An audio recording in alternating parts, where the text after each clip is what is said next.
What's up, guys? Volt here, bringing you a brand new Fast and Furious car remake. In today's remake, I'm bringing you the 2006 Mitsubishi Lancer Evolution IX that Sean drives in Fast and Furious Tokyo Drift.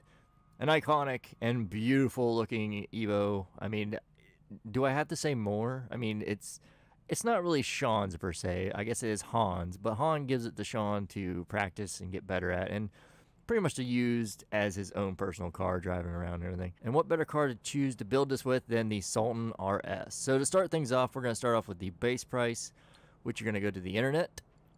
You're going to go to the Bennett's Original Motorworks website.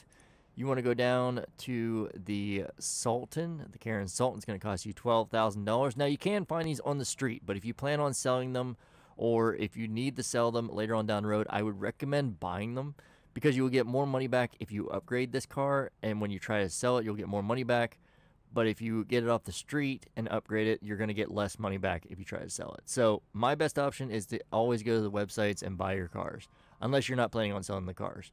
After you have your car, let's go in and customize the beauty, a Drift King Queen car.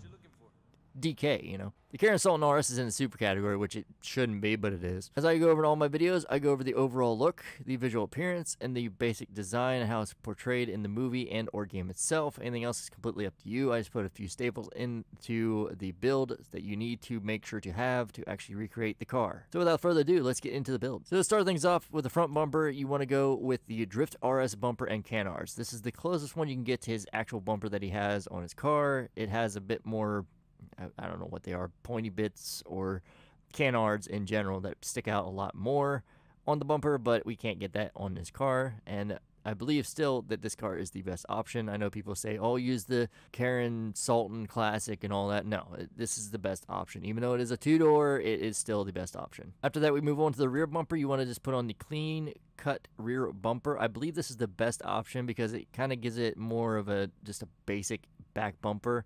His back bumper doesn't really have anything. The only thing it has is kind of something like this that's kind of cut out.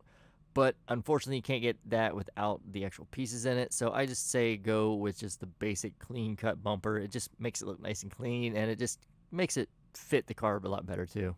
After that, we move on to the chassis. You want to go with the headlight trim. You want to put on the custom eyebrows. This way it gives the eyebrows more of a, or the lights more of a design of the Evo. There's no fog lights on the car, so don't worry about adding them. There's not a roof scoop on the car, so don't worry about adding one of those. The doors, there's no painted wind deflectors or anything, or safety nets, so don't worry about adding that. And the roll cage, you want to put on the padded dash dodger cage. He has like a padded cage in here, and this is the best option other than going with the padded full roll cage, because it has like the pieces along the side. As you can see here, it's kind of like going through the door, and if you actually look in the movie, and maybe if the pictures I can find some, they don't actually have that cage going through there like that. So your best option is going with the padded dash dodger cage. There you go. After that, we move on to the engine. I don't really know what is underneath the hood, so I'll just show you what I put on.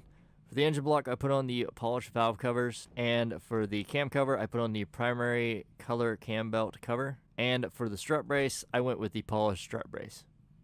Now again, these are my options. I believe it might be somewhat similar. I did make this car a decent bit ago, and I did a little bit of research on it, but not too much. But again, you can choose whatever you want to put underneath the hood. It doesn't really matter. Most matters that is the appearance on the outside, not what's under the hood. After that, we move on to the exhaust. You just want to keep that stock. It's the best option. I mean, it literally is the best option. It keeps it flush with the door and everything, so everything else just sticks out too much and is just a little bit too big. From there, we move on to the fenders. You just want to keep the stock fenders. It doesn't have a wide body kit or bolt-on arches or anything like that, so don't worry about adding that stuff. From there, we move on to the grill. You just want to keep the stock grill because it does have the mesh and the intercooler on the front, and that's what you want. That way you don't remove anything or change any of the intercoolers, which looks stupid. So just keep the stock grill.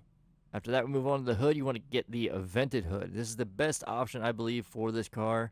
I think it looks the best. The other one that probably could work pretty well is the twin vented hood, but I still believe that the vented hood still works the best. After that, move on to the interior. For the trim design, you do want to put a sunstrip on this car. It does have a sunstrip, so do put a sunstrip on. There's no ornaments. Don't worry about adding any of those. There's never any ornaments in any of these builds, so I don't know why I go over it. For the dash, you want to go with the semi-stripped interior.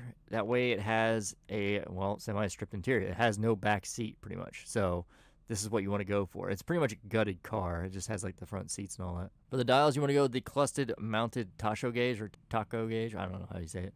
And it just kind of puts the gauge in the pedometer area. There's no like extra gauges or anything on the right, so it's just that gauge right there in the middle. For the doors, you just want to keep none. For the seats, you want to go with the painted track seats. This way they have the green straps and they have the red backing. For the steering wheel, you want to go with the Sprint Basic. It's pretty much a basic designed Evo steering wheel. I mean, it's, you know, normal. And for the light color, I went with red because pretty much the light color is red for the most part. After that, we move on to the lights. Headlights, you just want to keep stock. You don't want to change them. They're not colored or anything. There's no neon kit on this car, so don't worry about adding that on there. Be kind of epic if it did have a neon kit, though. Maybe like a red neon kit. After that, we move on to the livery. You want to put on the Street Drifter. It pretty much screams Sean's Evo because Street Drifter, it just, why else would they put that on there? I mean, the design is not completely perfect or anything, but it is pretty close. After that, we move on to the plates. You want to go to the license plate. You want to put on the blue on white 2. It's the best option for the kind of Japanese style plates, I would say, other than maybe like a blue on white 3. And you just want to put on whatever plate you want. I don't really know what their plate is. It's numbers and certain other things, and I think this is the best thing you can fit. For me, I just put my drift plate on, so that's the one I went with. You can go with whatever you want. Your name, you can put Sean, you can put Tokyo, you can put drift, you can put, you know, Evo, whatever you want to put. Same respray for last. We move on to the roof. There's no vortex generators, carbon roof, or anything like that, so just keep that stock. After that, we move on to the skirts. You just want to keep them stock. There's no mud flaps or side skirt extensions on this car. From there, we move on to the spoiler. You want to put in a Carbon Wing Type 2. The best option for this car, I believe, is the Carbon Wing Type 2. It does have a blacked out wing, and this is the best option you can get for it. Pretty much any other wing is going to be color-coded red, unfortunately. So, again, best option, just go with that Carbon Wing Type 2. The suspension, I went with a lowered suspension. Now, you don't really need to lower it. You can lower it all the way if you want, but I personally think that it's just lowered a little bit.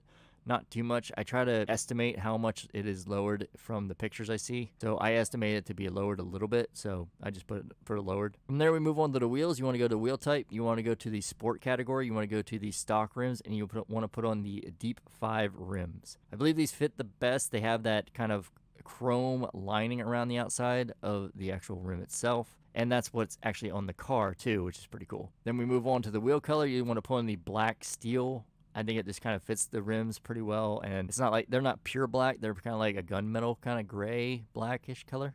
So the best option, I believe, is black steel. From there, we move on to the tires. Tire design, there is no custom tires on these, so don't worry about adding that. Tire enhancements, back then, I made this car a long while ago, and I put bulletproof tires on. You don't need to if you don't want to. Make it more realistic, I wouldn't, but that's just me. And tire smoke, white tire smoke. After that, we move on to the windows. I went with a dark smoke. I think it is probably fits the best. I don't think he has like a light smoke, and I don't think it's too dark for limo. I think it's kind of like in between those two. So I would say a dark smoke would be pretty good. I'm going to try to find some pictures for you guys. So I think dark smoke's probably the best option to go with. I know if you go to like Just Jake Club's video, he'll say like, oh, you just put a light smoke on, man. He might be right. He might be wrong. Who knows? Most of his videos are a bit confusing, and I'm not putting the guy down or anything, but he just kind of like puts videos out there to put videos out there. He doesn't really try to put as much detailed and information in there as he can. So yeah, my personal opinion, dark smoke. But you guys can choose what you want. I still think dark smoke looks the best.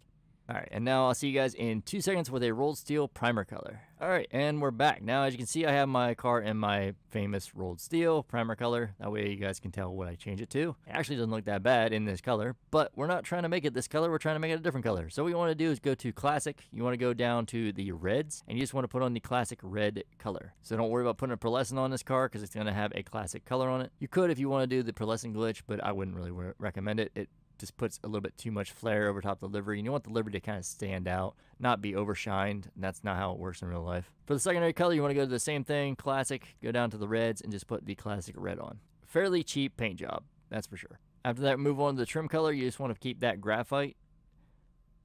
Never really changes that much. I don't really think there's any builds that really change in this interior color anyways.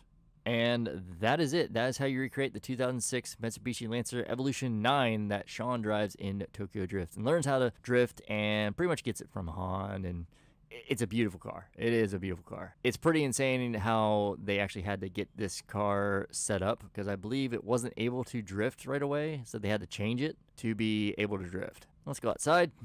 It's starting to turn dark out, I think. Yep, of course it is. Again, I think I got a request for this, but I lost the comment, so I couldn't really get a picture for it, so I apologize to those that did request it, or whoever did request it. I believe someone did. I gotta start trying to save them somehow. I wish there was a way to like kind of look at your favorites on YouTube, what your favorite comment is, because I like favoriting comments that, you know, options saying, oh, you know, you should build this, and then I favorite it, and now I can't find it. So that's great. I always suggest it to YouTube, but they didn't. I don't think they really said anything about it.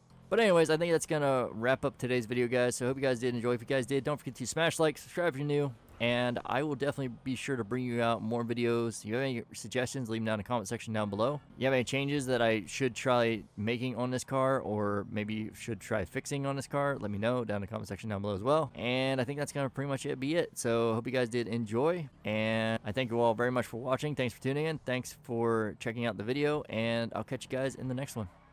I'm out. Peace.